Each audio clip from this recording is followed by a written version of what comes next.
सुप्रभात। मेरा नाम शुभे त्रिपाठी है। मैं कक्षा 11वीं की छात्र हूँ। आज मैं आपको अपने हिंदी के शीर्षक हिंदी भाषा के उद्धार और विकास के बारे में बताने जा रही हूँ।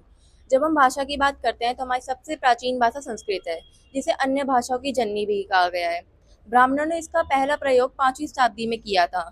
इसकी कई पुस्तकें भी लिखी गई हैं, जैसे धर्मशास्त्र, महाभारत आदि। संस्कृत भाषा काफी कठिन होने के कारण उसके बाद हमारी भाषाओं में पाली भाषा आई, जिसका प्रयोग आम आदमी करा करते थे। पाली भाषा के बाद हमारी भाषाओं में प्राकृत भाषा आई, जिसके जिसके कुछ पुस्तकें हैं, जैसे प्राकृत के व्याकरण, प्राकृत प्रवाह आदि। प्राकृत भाषा के बाद हमारी भाषाओं में अपभ्रंश भाषा का प्रयोग होना शुरू हुआ।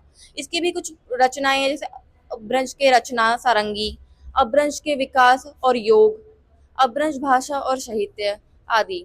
अपभ्रंश भाषा के हमारे भाषाओं में आधुनिक भाषा आई, जिसका प्रयोग हम आज तक करते आ रहे हैं। इस यह हमारे कुछ काल हैं, जिनके कई विभाजने हुए हैं, जिनके बारे में आपको पारुल बताएंगी। आदिकाल आदिकाल को वीर गाथा काल भी कहते हैं। इस काल में राजा महाराजाओं की युद्ध, शौर्य और वीरता की गाथाएं थी। इस समय हिंदी पूरी तरह से स्थिर नहीं थी, इसलिए उपन से निकली हुई पारंपरिक भाषा का प्रयोग हुआ। आदिकाल के बाद मध्यकाल मध्यकाल में भाषा का बड़ा परिवर्तन हुआ। भाषा सरल, सहज और लोक जीवन से जुड़ गई।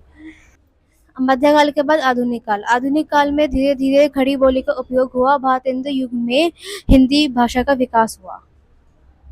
इसके बाद आपको उसके बारे में वंशिका बताएंगी। ये हमारी कुछ भाषा है जो आज से प्राचीन समय से आज तक चली आ रही है। धन्यवाद। धन्यवाद। मध्यकाल के बाद आधुनिक